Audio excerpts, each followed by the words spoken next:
My next guest has been looking into this as well. In fact, knows the industry inside and out. I'm going to bring in a verified investment strategist, Cinthia Murphy. And Cinthia, let's talk about this because I saw recently you guys have put out a lot of pieces on Bitcoin and crypto portfolios. You heard what Dylan said. Is it really now sort of taking the industry by storm, so to speak?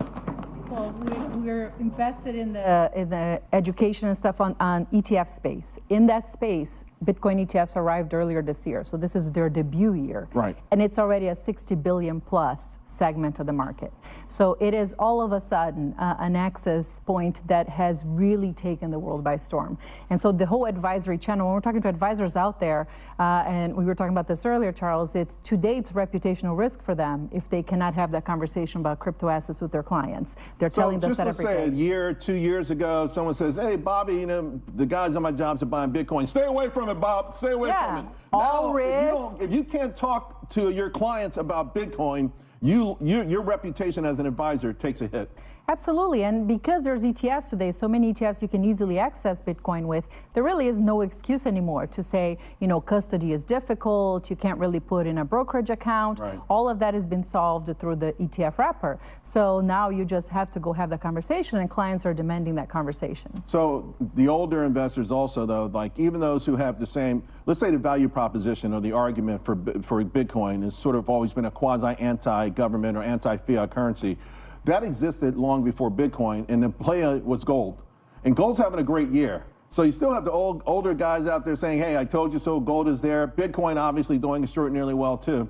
What's happening in that area where you've got the same the same driving forces, but they just think they're different solutions?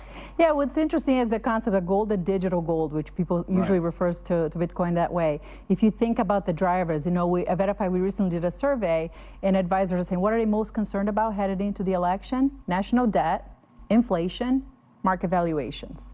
So all these things, number one, call for concerns about currency debasement. Both gold and Bitcoin play in that space as an alternative to that risk. Inflation, both of those are inflation hedges. Valuations, you need diversification. Both gold and Bitcoin are diversifiers. So both assets have benefit in this space. Bitcoin is outperforming gold significantly this year, has up 140% or so in the last 12 months. Right. But it's the same story. The difference is gold is your ballast, your stability play, where Bitcoin is volatile. It's much more correlated to stocks than gold is. But now there's a way to get them both. It's sort of like the Reese's Peanut Butter Cup answer to those, right? You say there's a new ETF coming out that will have both. So there's a new ETF coming out tomorrow by Quantify Funds. The ticker's BTGD, which is Bitcoin Gold. It's a 2-for-1. So your dollar, you put $1 in there and you get $1 gold and $1 Bitcoin. It's the first of a kind. It's an exciting product where if you're there conflicted. Again, slower.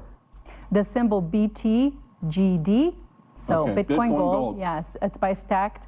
So the concept is, if you're there trying to figure out, do I do Bitcoin, do I do gold? Now you actually have an option to do both in one portfolio. I got 30 seconds to go. I saw something a week or two ago about this. I mean, all of these ETFs, right? Every day there's 2 or 3 new ones, that they're running out of letters. I mean, are you concerned that there's so many ETFs out there?